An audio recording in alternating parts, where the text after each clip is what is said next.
શાળા કિરીટસિંહ, મહામંત્રી રાજકોટ જિલ્લા પ્રાથમિક શિક્ષક સંઘ. અત્યારે ડીડીઓ સાહેબે એવો પરિપત્ર કર્યો છે કે શાળાથી 100 મીટર ત્રિજ્યાની અંદર તમાકુ અથવા તમાકુની બનાવટની કોઈ પણ વસ્તુનું વેચાણ થતું હશે તો એને દંડ દેવાની જવાબદારી આચાર્યની રહેશે. જો આચાર્ય દંડ નહીં કરે, અહીંયા પકડાશે તમાકુ, તો એ આચાર્ય ઉપર શિક્ષાત્મક પગલાં લેવામાં આવશે.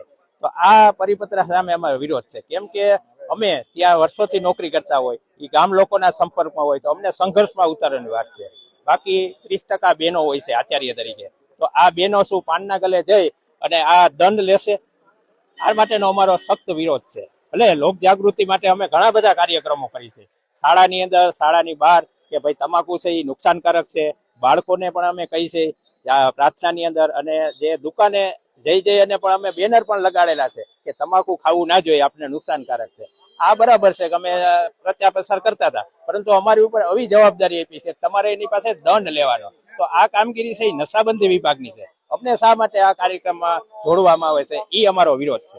આપણે ખબર છે કે હમણાં જ પરિપત્ર થયો, વિધાનસભામાં પણ આ પ્રશ્ન ઉઠ્યો કે શિક્ષકોને રાષ્ટ્રીય કામગીરી સિવાયની કોઈ પણ કામગીરી સોંપવામાં ના આવે. આપણે બધાને ખ્યાલ છે કે હમણાં SIR ની કામગીરી કરી, ખંતથી બધા શિક્ષકોએ કામ કરી. હમણાં વસ્તી ગણતરી આવે છે, તો એ રાષ્ટ્રીય કામગીરી સમજીને અમે બધા કરી છે.